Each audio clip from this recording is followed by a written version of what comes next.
Hello everyone, welcome back to my channel. So this video is about partial drop with different courses. इसमें मैं पूरी info दूंगी कि किसके साथ इजीली मैनेजेबल है और किसके साथ आपको टफ होगा। तो वीडियो लास्ट तक देखना। और एक और बात, कोई भी इन्फो इसमें गलत नहीं है क्योंकि मैंने खुद अपने फ्रेंड सर्कल में जो इन फील्ड्स में ऑलरेडी हैं उनसे बात करके बनाई है। So based on real experience, without any delay, चलो शुरू करते हैं। तो देखो, बीएमएस हो गया, होम्योपैथी हो गया, एम्स पैरामेडिकल, वेटनरी, बीपीटी और बीएससी। तो बीएमएस वाली जो है ये ऑलरेडी मैंने खुद किया हुआ है, तो मैंने इस पे वीडियो बनाई है, पार्शियल ड्रॉप विद बीएमएस। तो एक बार आप उसको गो थ्रू करना, आपको इसमें पूरी इन्फॉर्मेशन मिल जाएगी। ठीक है, इसके साथ मैनेजेबल है बट इट इज टफ। और मैंने कैसे मैनेज किया था मैंने उस वीडियो में ऑलरेडी बताया हुआ है। और नेक्स्ट वीडियो जो होगी मैं अपना खुद का मैनेजमेंट पे बता दूंगी कि मेरी स्ट्रेटेजी क्या थी। ठीक है, दूसरा आता है आपका होम्योपैथी। इसमें क्या है, देखो फर्स्ट ईयर में आपके सब्जेक्ट होते हैं, एना हो गया, फिजियो हो गया, होम्योपैथिक फिलोसफी होगी, ऑर्गन ऑफ मेडिसिन और फार्मेसी। अटेंडेंस का वही है कि 75% है। मैंने कैसे मैनेज की थी मैं वो बता दूंगी, तो ये वाला सीन आप इसमें से ही देख लेना। टाइमिंग जो है 11 से 5 होती है। फर्स्ट ईयर में आपकी क्लिनिकल पोस्टिंग इसमें लगती है। अगर 11 से 5 क्लास है तो 10 से 11 पहले आपकी इसमें पोस्टिंग लगती है। मैनेजेबल है, निकाला है बच्चों ने, लेकिन अगर तुम ना भटको, वही वाली बात है कि जो भी मैं पार्शियल ड्रॉप के बारे में बताऊंगी ना तो आप कर सकते हो क्योंकि लोगों ने किया है। बट बहुत ज्यादा ना डेडिकेशन चाहिए होता है, हद पार डेडिकेशन चाहिए होता है, डिस्ट्रैक्शन बिल्कुल भी नहीं।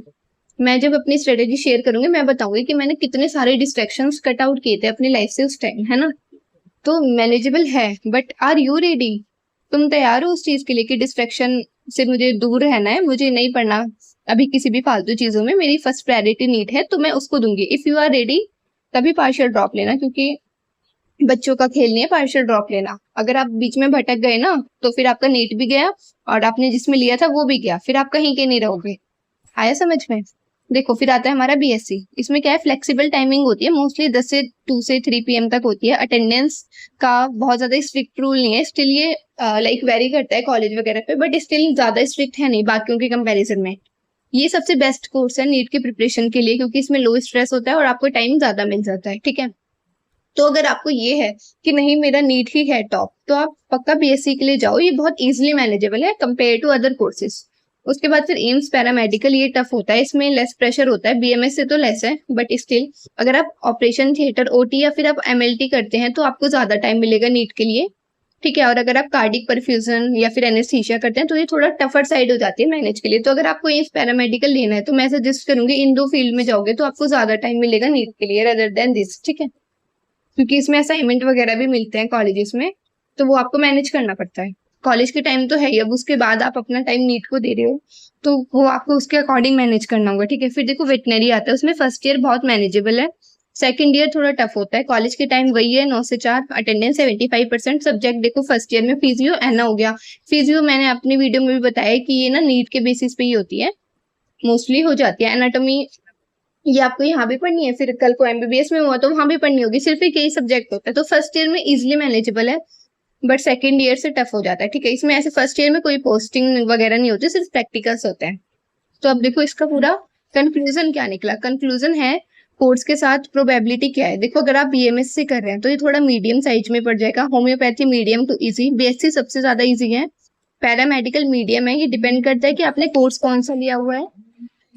ठीक है, और वेटनरी में फर्स्ट ईयर मैनेजेबल है इजीली। ठीक है, अगर अब देखो अगर नीट ही आपका टॉप प्रायोरिटी है कि नहीं मेरे को नीट ही करना है तो आप बीएससी या एमएलटी के साथ जाओ जो पैरामेडिकल में होता है ना। तो इजी आप पे टाइम आप पे ज्यादा रहेगा मैनेज करने के लिए, और एक अदर आप पे डिग्री भी हो गई। ठीक है, बट अगर आपको ये है कि नीट में नहीं हुआ तो बैकअप करियर मेरे को हेल्थ केयर में बनाना है तो होम्योपैथी और पैरामेडिकल में एमएलटी ओटी आप कर सकते हो।